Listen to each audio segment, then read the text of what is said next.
Nasungkit ng London team ang kampyonato sa isang araw na basketball league sa Milan. May report si Zita Baron. Sulit ang pagdayo ng London team sa Milan sa paglawak sa One Day Basketball League na ginanap noong Abril 24. Nilampaso ng kapisanan ng manlalarang Pilipino sa Inglaterra ang JSL team ng Milano. Nakupo naman ng Green Lizards team ang ikatlong pwesto. Tinangal na MVP si Orvi Vidal.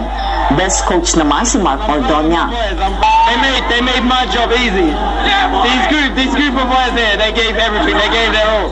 So I'm proud of each and every one of them. Nataon pa sa ika-20 anibersaryo ng kanilang grupo ang pagkakampiyon nila. Pagdiwang namin ang aming anibersaryo sa labas ng London upang makakilala na higit pang maraming Pilipino. Sa volleyball naman, nakupo ng Vidrin Milan ang kampyonato sa score na 3-0 laban sa dayong Torino Black Team.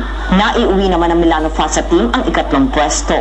Ang one-day league ay nilahukan ng mga teams mula sa London, Parma, Bologna, Torino at Milano. Para sa Balitang Europe, Zita Baron, Milan, Italy.